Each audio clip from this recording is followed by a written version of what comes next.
Good evening and welcome to Gravitas. I'm Palki, Sharma, Upadhyay. Let's get started. Gravitas, co-presented by Skoda Superb, best in next class. Co-powered by Star Health Insurance, the health insurance specialist.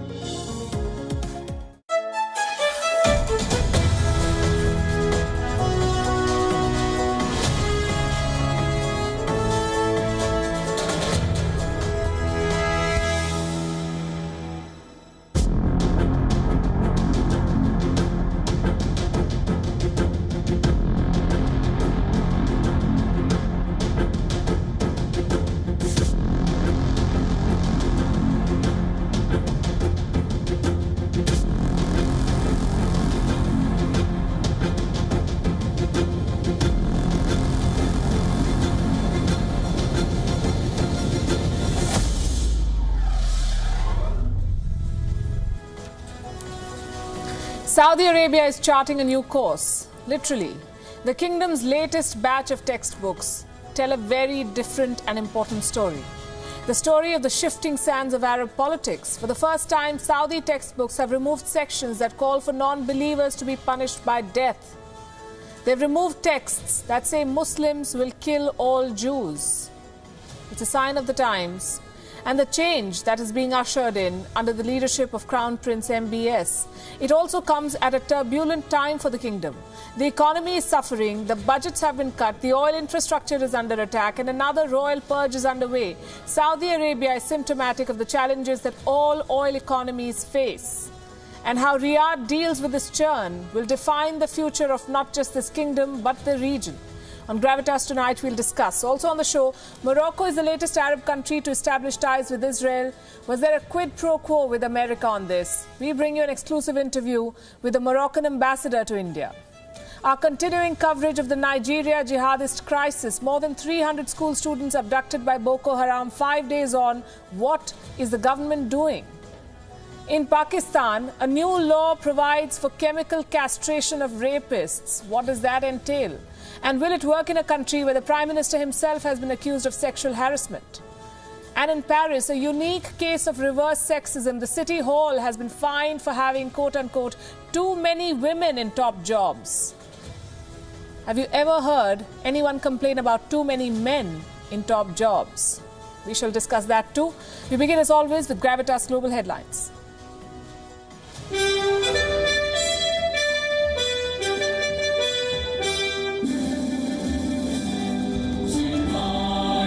Hong Kong civil servants were made to take a new pledge of allegiance to the China-backed government.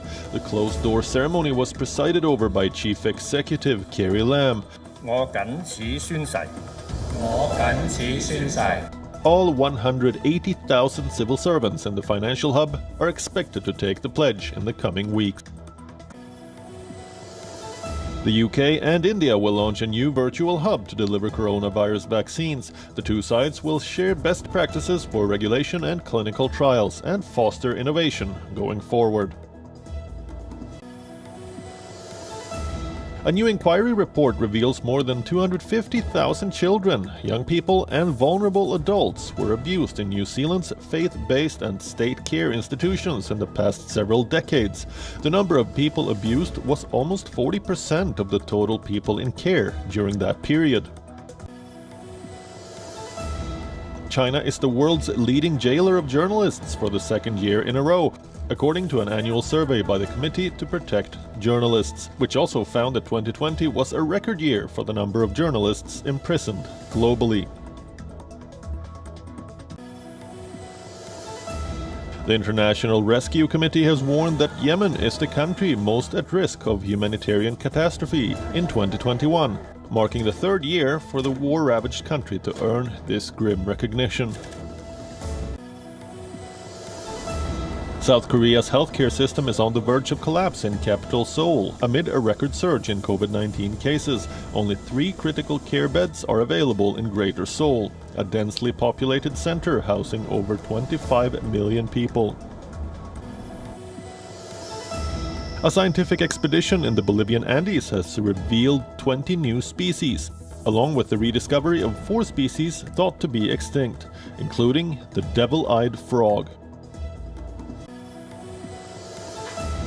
Schools have been closed in Fiji and people have been asked to stock up on emergency supplies as a potentially devastating Category 5 cyclone Yasa bears down on the island nation, bringing high-speed winds and torrential rain across Fiji's 2 largest islands on Friday.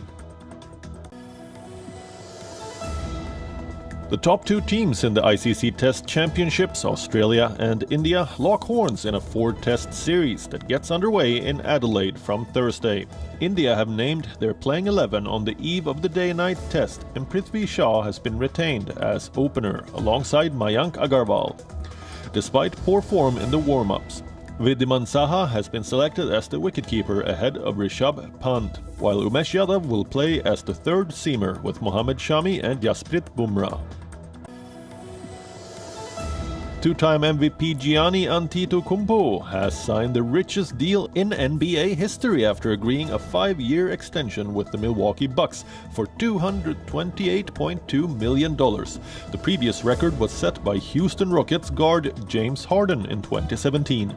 Greek forward Antetokounmpo joined the Bucks in 2013 and was named MVP for a second successive season in September. The Bucks finished top of the Eastern Conference last season, but were beaten in the conference semis by eventual finalists Miami Heat.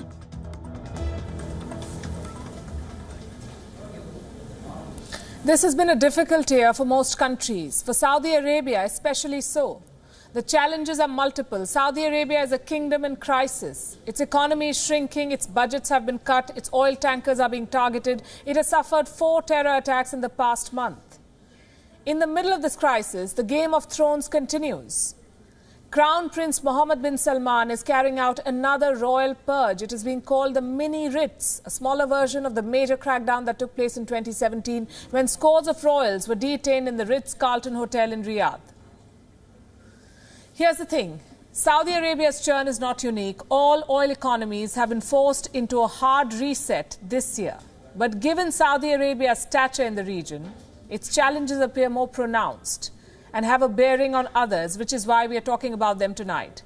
Driving this crisis is one commodity: oil. Oil hit rock bottom this year. Oil prices fell below zero. They've recovered since, but they remain at an all-time low. Demand has plummeted. Producers are leaving more supplies in the ground, and the result is this: Riyadh is making unprecedented cuts to its budget. The Kingdom of Saudi Arabia wants to cut spending by 7.3%. Thanks to the Wuhan virus, Riyadh is running a budget deficit. The kingdom expects to be short of close to $80 billion this year, 80. That's around 12% of Saudi Arabia's gross domestic product, or GDP. With a deficit so huge, Riyadh has no options but to cut spending. It wants to slash spending to $264 billion this year. This is expected to bring the deficit down to less than 5% of the GDP. So why is Saudi Arabia short of cash? Because the pandemic has hit demand. Oil prices, like I said, have dropped. Riyadh is no longer earning what it used to from oil. So it will borrow to fill the gap. Saudi Arabia has not given a breakdown for oil and non-oil revenue in its budget. And this too is unprecedented. Saudi Arabia's oil infrastructure is under attack, literally and figuratively. The Wuhan virus has killed demand, and extremists are attacking Saudi oil tankers. This is the second time that an oil tanker was targeted in recent weeks. 2 days ago, a fuel transport ship was attacked. A boat laden with explosives rammed into it. It happened when the tanker was anchored at the port of Jeddah. This is an important port because of its unique location. It is right in the middle of the international shipping route between the west and the east. No one was hurt. Some oil may have leaked. Saudi Arabia is calling this a terrorist attack. This explosion is the latest in a series of attacks against the kingdom. Earlier, a mine exploded and damaged a ship off the coast of Saudi Arabia. Riyadh had blamed Yemen's Houthi rebels for this. Another attack targeted a cargo ship in Yemen's Far East. The list of woes does not end there. Saudi Arabia is suffering a setback on the diplomatic front too. Germany has extended its ban on arms sales to Riyadh for one more year. It was first imposed in 2018 after the death of journalist Jamal Khashoggi. And this couldn't have come at a worse time for Saudi Arabia, because France and Canada are also facing calls to revisit their arms deals with Riyadh. US President-elect Joe Biden is also facing similar demands. So the German ban sets a difficult precedent for Riyadh. And this is what it comes down to. Saudi Arabia is short of cash. Its oil supplies are under attack. Its arms deals are under threat. It's a challenging time for the kingdom. And it is at this time that Riyadh has chosen to carry out another royal purge, another anti-corruption crackdown that is underway. And this time, top-ranking military officials and low-level bureaucrats are on target. It is being called a mini-Ritz, a reference to the 2017 crackdown when several princes and tycoons were locked up inside Riyadh's Ritz-Carlton Hotel. Reports say the latest crackdown has led to dozens of arrests in recent months. Hoards of cash have been found. And all of it will go to the state coffers, and Riyadh could use the extra cash as it works to devise more sustainable ways to support its economy. As we said, these challenges are not unique to Saudi Arabia. Oil economies across West Asia have been hit by the Wuhan virus. The shift away from oil was already underway. The pandemic accelerated it. We're looking at a future without oil. What will be the fate of these countries then in such a future? Our next report has some answers. $2 trillion. That is what the Arab monarchies could lose in the next 15 years. Once the oil demand peaks. This dire prediction from the International Monetary Fund came in February.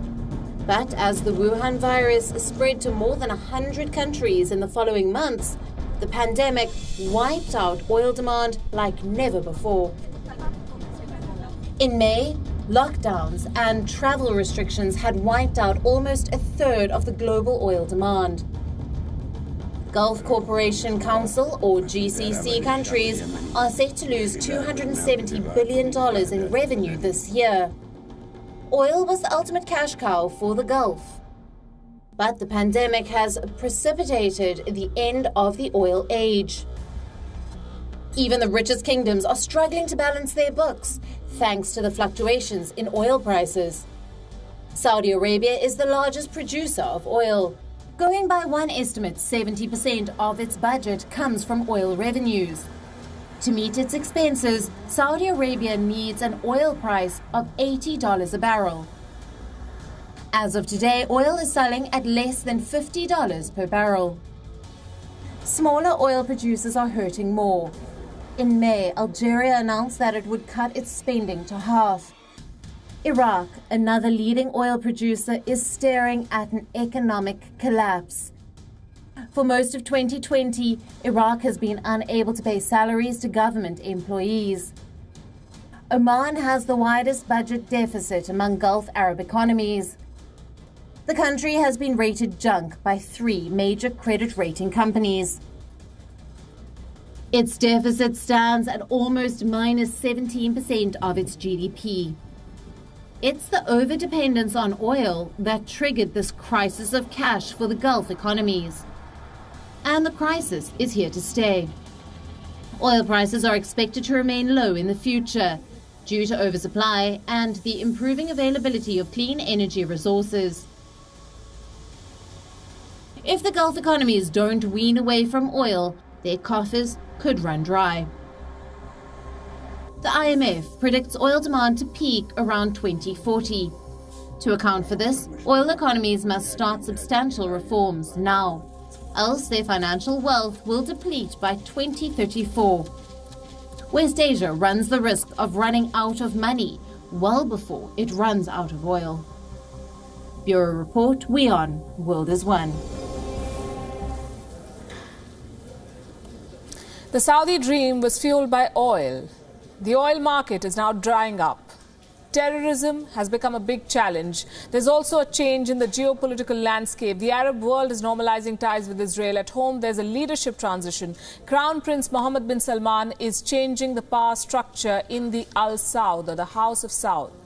He's challenging the old order, appointing a new generation of princes to key positions, including his own sibling, Abdulaziz bin Salman and Khalid bin Salman. So what Saudi Arabia is currently witnessing is change on many levels. The challenge before Riyadh is how it adapts to this change.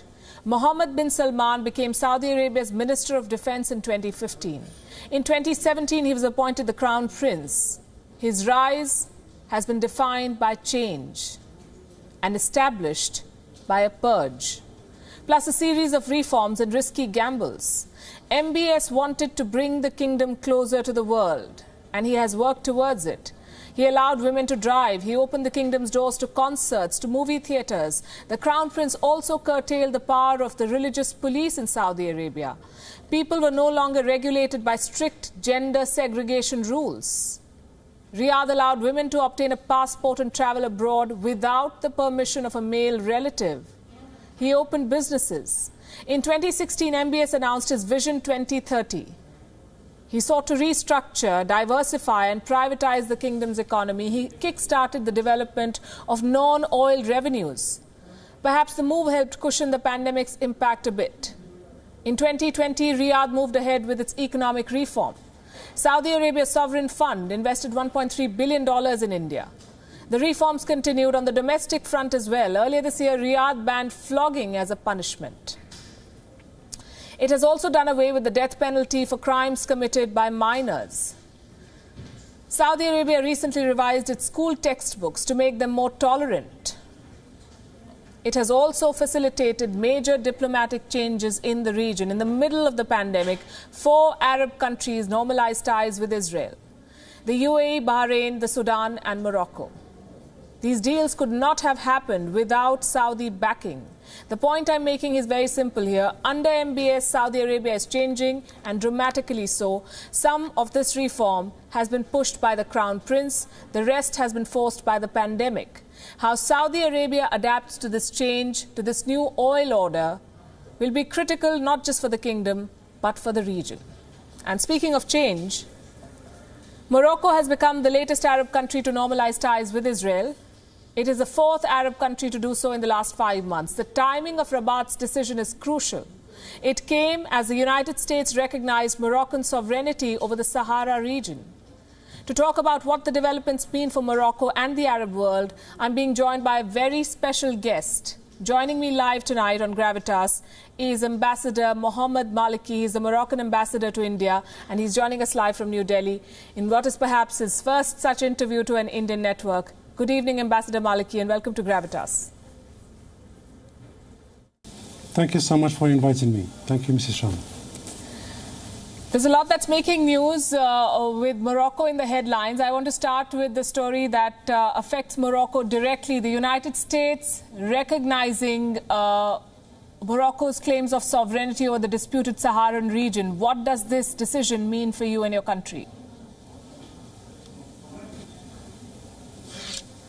Well, let me start by thanking you and then saying that this is a historical decision coming from the highest authority of the United States after tough negotiations which lasted for more than 2 years and a half.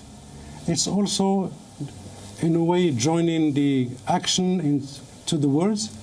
The United States have believed always that there could be only a political solution to the Sahara issue, that the Moroccan proposal for the autonomy is the only proposal on the ground which is feasible, credible, which is also having the international community support. So the United States, by all this decision, is only confirming what they have been believing so for the last few years, in fact, since 2007.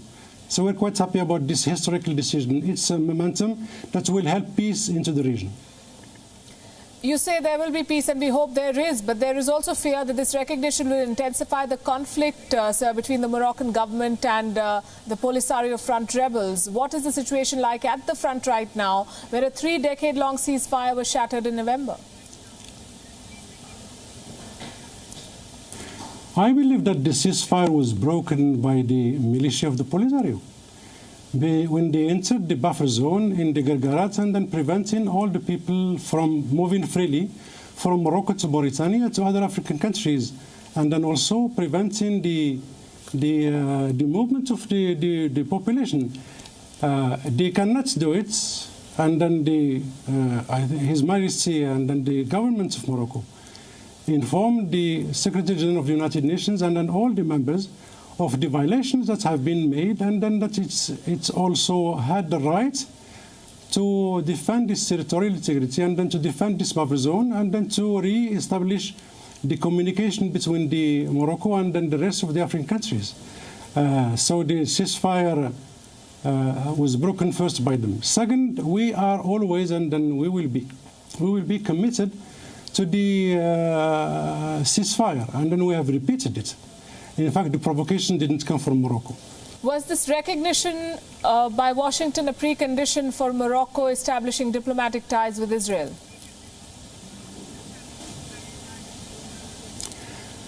I believe that big and well-established countries do not bargain on principles. And then for any Moroccan from the top, that is His Majesty, to the last layman, we have two national issues. The Sahara issue, Moroccan Sahara issue, is crucial. The Palestinian issue is very important, and then according even to the communique of the Royal Palace, it's equally important to Moroccans. So we are not jeopardizing, we are not bargaining. These are two important and different issues. They all go for peace, and it is quite important for the Moroccan population. And on the other side, let me tell you that it is not a normalization or recognition of Israel.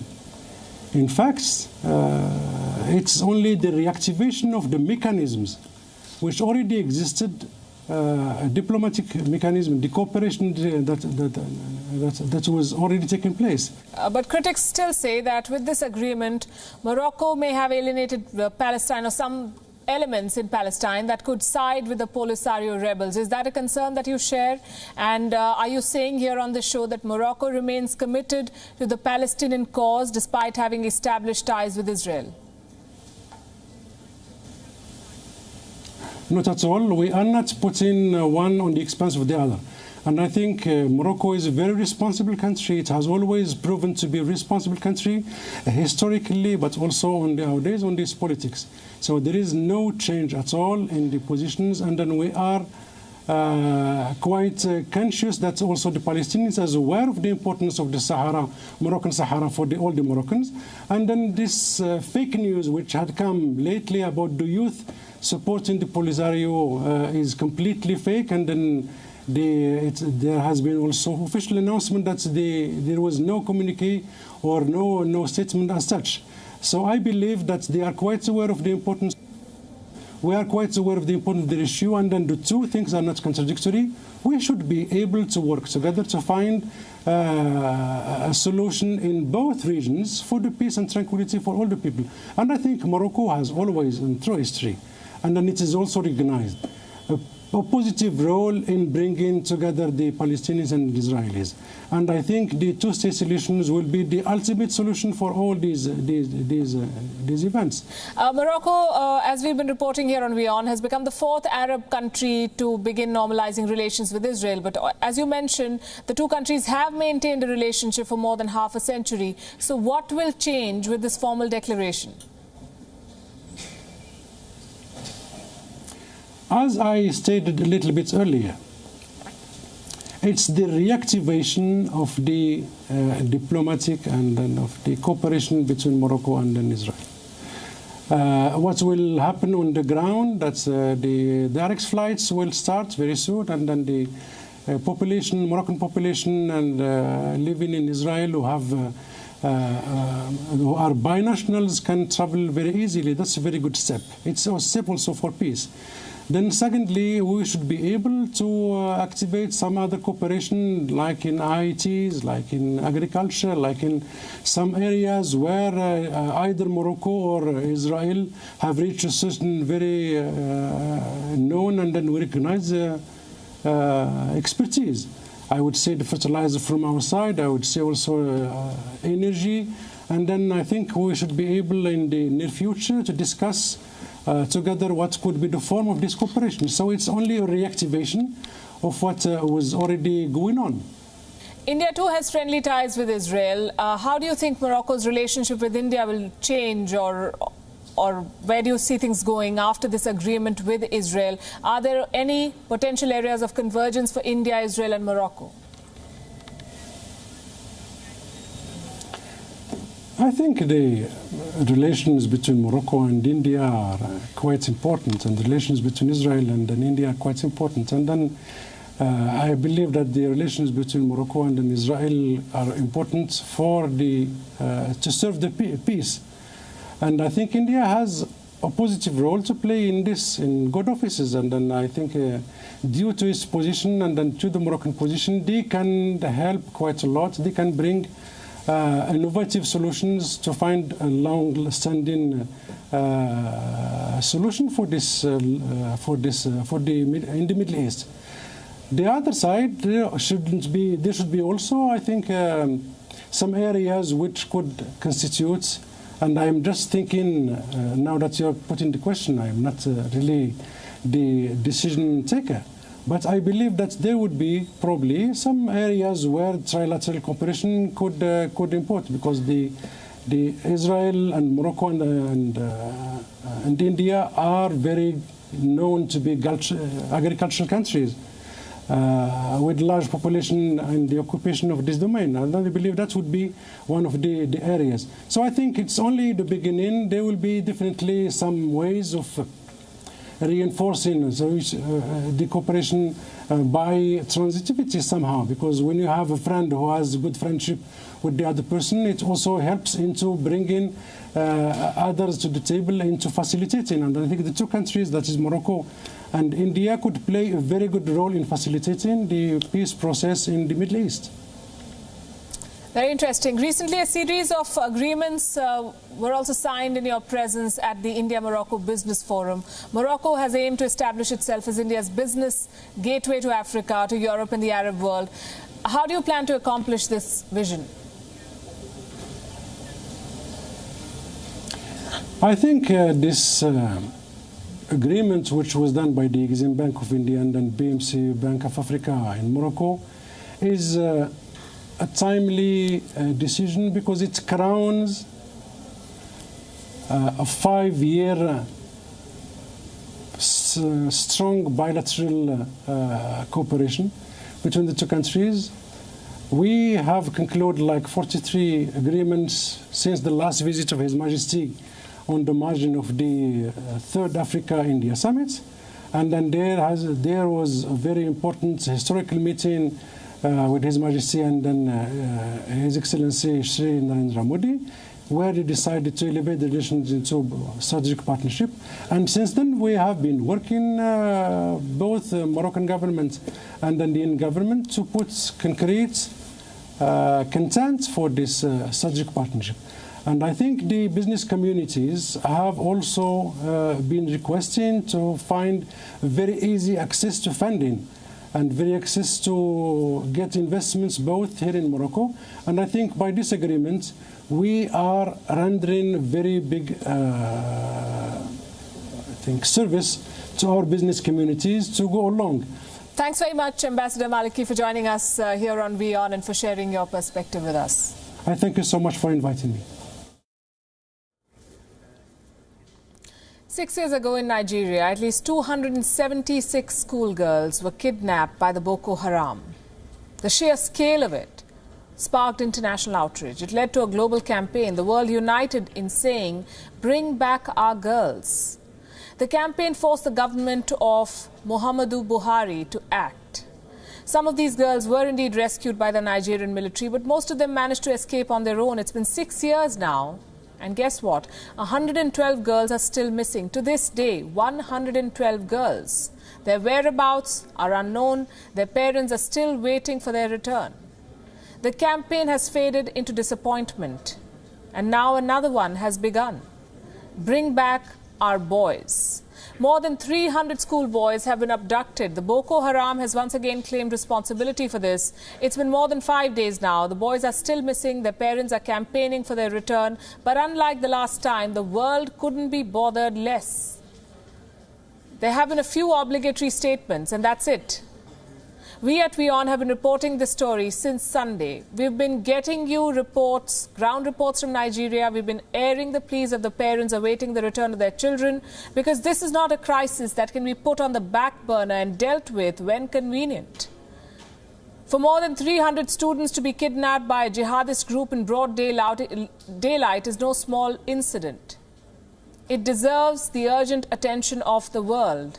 It is important to highlight the fears of the parents and their anger against the inaction of the Nigerian government led by Muhammadu Buhari. Inda gwamnatin nan mai adalci ce kamar yadda suke yi to tsani ga Allah su gaggauta kawo mana ƴaƴanmu domin wallahi da in basiniya ba suna da yanda za su yi su kwato mana ƴaƴanmu wallahi amma ba matsala saboda ba ƴaƴansu bane ba shi ya samu sun bamu cikin bakin ciki da iyayenmu da kakannin yaran da ƴaƴansu da duka kowa da kowa yana cikin bakin ciki sun samu cikin halin haula ba mu bacci. Ani jumami na ba ma na ɗaya ba na ƴaƴa 520 nake jumami saboda ni uwa ce kuma duk da na kowa ne saboda nan kankara muna da sama da mutum 100 wanda duk ya fuskance mu ɗan uwanmu ne ka gani wai ba kukan ɗana kaɗai nake ba kukan 'ya'yan duniya gaba ɗaya mutum 520. Almost 3 days I'm here whether I can see my child that had been kidnapped on Friday night from those bandit people here in Katsina State. So always when I came here, I expect that I can see my son. But honestly speaking, still I didn't see my son. That's why I'm not happy. I'm not happy at all. I'm not happy. How could they be happy? Hundreds of students have been missing for 5 days, and all the parents have are reassurances from the government of Nigeria. The government of Nigeria has been putting out images of Muhammadu Buhari being briefed by officials. They say the president is fully committed to the rescue of the school students. Have these commitments transformed into action? They haven't, not yet.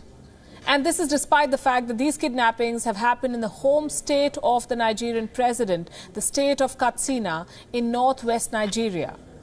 It had always been plagued by violent bandits.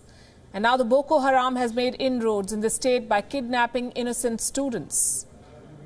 Just what is the Nigerian government doing?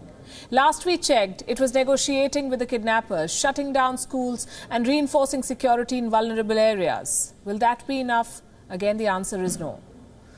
It should not have come to this in the first place. Boko Haram has made a career out of kidnapping students. We've told you how in the last 10 years they've made $18 million in ransom money.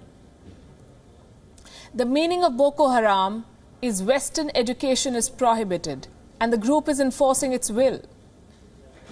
The government should have long been on the trail of these insurgents. It should have identified their enclaves and hideouts and smoked them out. Now with 300 children kidnapped, Abuja has been forced to negotiate on the Boko Haram's terms. There's an urgent need for a swift response to forestall similar incidents in the future. There's also an urgent need to de-radicalize the people living near territories where the Boko Haram operates. In recent years, there has been an influx of Nigerians joining the ranks of Boko Haram, young boys from poor backgrounds, highly susceptible to hate propaganda. The Nigerian government needs to tackle the fundamental factors that are pushing individuals to join this terror outfit and contributing to its growth. Our correspondent Phil Izaha sent us this report from Abuja. I wrap the story with this. Security analysts have said even if they're making a lot of efforts with military might, they need to change their tactics, they need to change their approach to involve de-radicalizing a lot of people in that region, and then also trying to see how that they can improve the economic realities in that region to ensure that people can do well, because you're seeing people faced with either being forced to join the ranks and file or willingly go to join because they're hungry and they're starving. So that's actually one of the major points that people are saying, that look, the economic challenges in that region is dire and more attention needs to be paid by the government apart from just military might. To Pakistan now, where a new law is making headlines, a law to curb rape and sexual abuse. It provides for chemical castration of serial rapists. What is chemical castration? What led to Pakistan adopting such a method? And will it be enough to end crimes against women in a country which continues to shame women for the way they dress and behave? A country where the Prime Minister himself has been accused of sexual harassment. Here's a report. जो मैं उसके बाद समझता हूँ इसकी castration होनी चाहिए, chemical castration. अब ये कई मुल्कों के अंदर मैं पढ़ रहा हूँ, तो उनको या सर्जरी करें कि वो आगे से कुछ कर ही ना सके. Less than 3 months since Imran Khan floated this idea, his administration has brought it to life. Serial rapists in Pakistan will be chemically castrated. Pakistan's President Arif Alvi has signed into law an anti-rape ordinance approved by Imran Khan's cabinet. Under this law, anti-rape crisis cells will be set up to conduct medico-legal examination of rape victims within 6 hours of the crime. A nationwide registry of repeat sexual offenders will be set up. Verdicts in rape cases will have to be delivered within 4 months of trial. Disclosing a rape victim's identity will now be a punishable offence. And repeat offenders will be chemically castrated. But what is chemical castration? It is the practice of suppressing sexual desire in rape convicts. It involves the use of medication to reduce testosterone levels. It does not involve the removal of organs, nor is it a form of sterilization. Pakistan's decision follows months of outcry by women over rising rape cases. In September this year, a woman was assaulted and raped by multiple men in front of her 2 children. The horrific crime sparked nationwide outrage.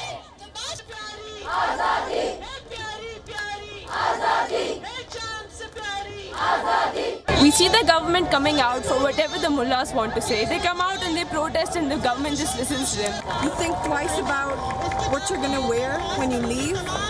You can't walk on the street for more than 5 minutes without being molested by a bunch of guys. The Pakistan government may have finally acted under pressure, but reforming a crippled system and society is no easy task.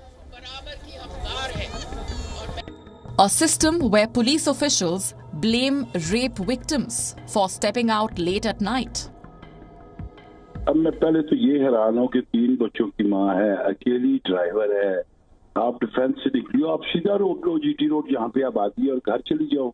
अगर आप इस तरफ से निकली हो तो कम से कम अपने पेट्रोल चेक कर लो क्योंकि इस साइड पे पेट्रोल पंप नहीं होते.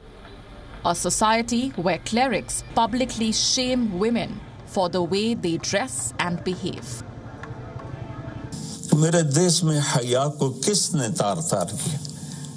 मेरे देश की बेटियों को कौन नचा रहा है? उनके कपड़े लिबास मुख्तसर कौन करवा रहा है? ये किसके गर्दन में मैं ये गुनाह डालूं? Pakistan's Prime Minister himself has been accused. In 2017, a PTI lawmaker, Aisha Gulalai, accused Imran Khan of sexual harassment on several occasions. The lawmaker faced a wave of abuse by Imran Khan's followers. She was hounded and subsequently forced to quit the party. जिस तरह murder होता है first degree, second degree, third degree, उसी तरह इसको भी grade करें और जो फर्स्ट डिग्री हो उसको तो कैस्ट्रेशन करें, यानी उनको कभी भी, यानी उनको आप ऑपरेशन करके उनको नकारा करके रख दें. Which degree of crime will Imran Khan classify himself into for these accusations? Bureau Report, WION World is One.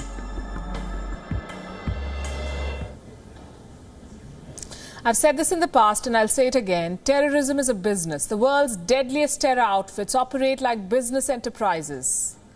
But what we were yet to discover was that terrorists could even have a life insurance. Believe it or not, an anti-terrorism court in Karachi has been informed that Mullah Akhtar Mansoor, a slain leader of the Taliban, had bought a life insurance policy. He also had purchased properties worth 32 million Pakistani rupees, that is close to $2,000 US. How did a terrorist make this sort of money? And how rich is the outfit that he belonged to? Our next report tells you all about this. His name was Mullah Akhtar Mansoor, a dreaded terrorist and the erstwhile leader of the Taliban. He was actively involved in planning attacks across Afghanistan. In 2016, he was killed in a U.S. drone strike inside Pakistan. The U.S. Special Operations Forces struck a Toyota Corolla he was traveling in. It has been confirmed that he is dead, and he is an individual who, as head of the Taliban, was specifically targeting U.S. personnel and troops. 4 years since his killing, Mullah Akhtar Mansoor is still making headlines, not for his crimes, but for his business empire. An investigation into the Taliban's finances has revealed that Mansoor allegedly ran a cell phone company in Pakistan. He operated 2 private bank accounts and owned 5 properties worth over $199,000 US. But the most stunning revelation is this. Mullah Akhtar Mansoor had purchased a life insurance policy using a fake identity. He had even paid 3 lakh Pakistani rupees to the insurance company before his death. This revelation was made to an anti-terrorism court in Karachi that is investigating the Taliban's funding.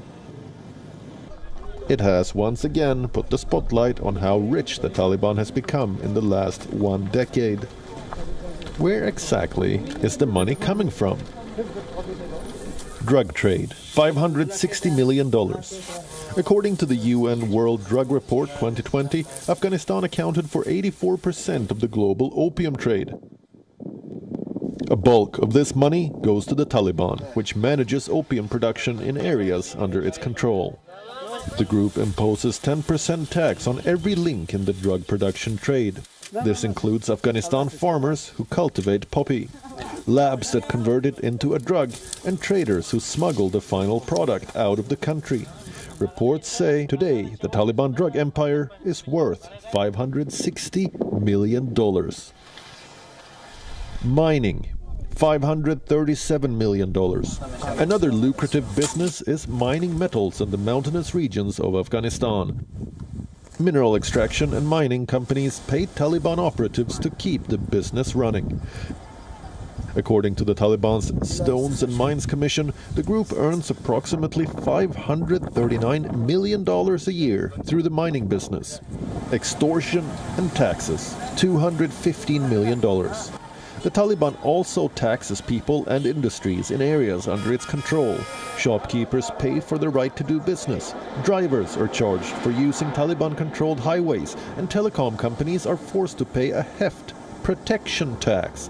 These tax revenues come extortions bring in around $215 million annually. Charitable donations, $200 million. The Taliban also receives covert financial contributions from private donors across the globe. According to Afghan Center for Research and Policy Studies, these donations add up to $200 million every year. The Taliban operates like a business enterprise. Its great wealth has financed mayhem, destruction, and death over the years. To dismantle this terror outfit, one must cut its financial pipelines. Bureau Report, WION. World is one.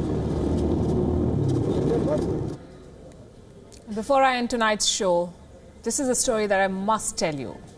This is something that's really absurd. It happened in Paris. The French city has been fined 90,000 euros. Or $109,000. Do you know what for? For appointing too many women in senior positions. You heard that right. The French Public Service Ministry has fined the Paris mayor for appointing too many women in City Hall. I'm sure you're wondering what too many means. So let me give you the numbers. In 2018, 11 women were named to management positions in the City Hall. How many men were appointed? 5. Now, if you reverse this number, say 11 men and 5 women were appointed, you will see that things like that happen all the time and all around the world.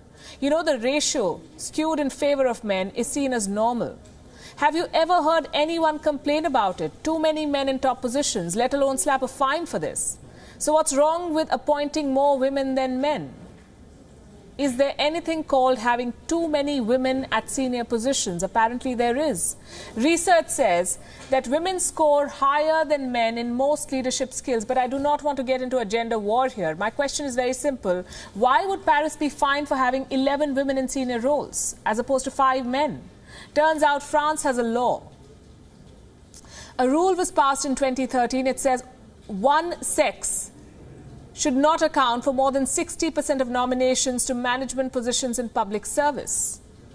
In 2018, 69% of top Paris City Hall positions went to women.